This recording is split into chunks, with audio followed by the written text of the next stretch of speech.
Welcome back to Alchemy of the Dark Feminine with your host, Grayson Kahn.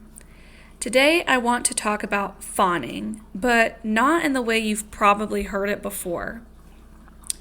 Because most conversations around fawning stay at the level of quote-unquote people-pleasing or quote-unquote just set better boundaries, and if that actually worked, you would have already done it.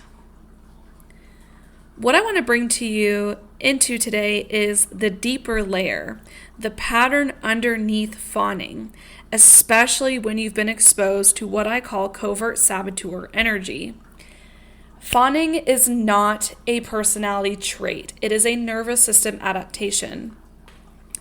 It forms in environments where direct conflict isn't the threat, but subtle disconnection is.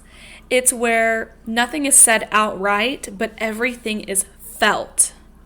And your body learns, stay attuned, stay agreeable, don't disrupt the field, or you lose safety. All right? So I want to introduce the covert saboteur archetype here. Now, I made a TikTok video about this from a woman I waited on in a restaurant, and it went insanely viral. It's on its way to 1 million views right now, so that's pretty incredible.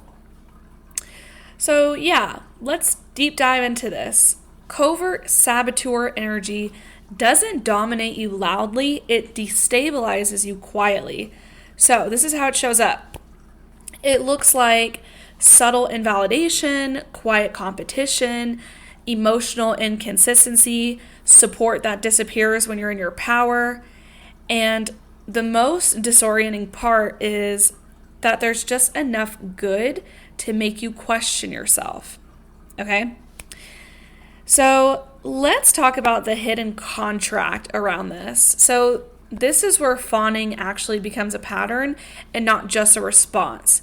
There's an unconscious contract your nervous system makes. If I stay easy, if I stay agreeable, low maintenance, I get to stay connected.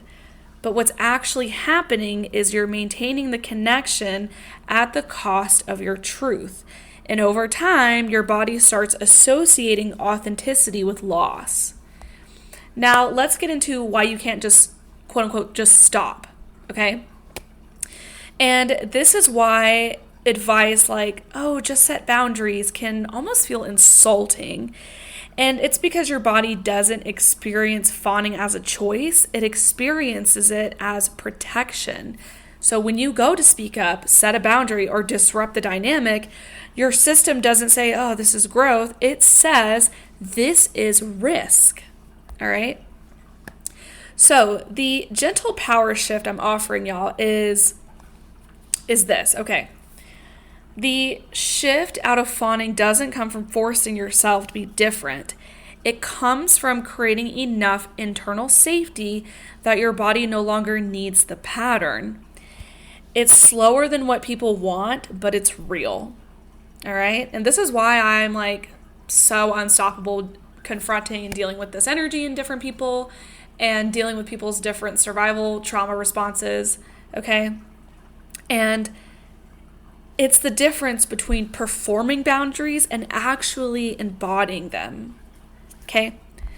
So, I have some incredible, exciting news for y'all. I'm going to be going much deeper into this inside a live seminar for about an hour and 15 minutes.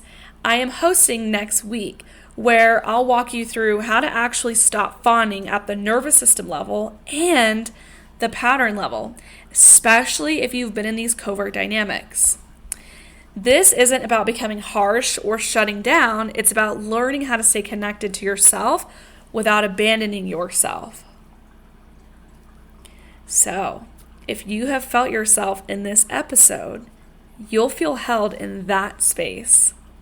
The details are in the show notes below, and you can join when it feels right for you. I just want to tell you guys, you're not quote-unquote too much or quote-unquote too nice. You simply just adapted to something that required you to. And now, you get to choose something different at your own pace.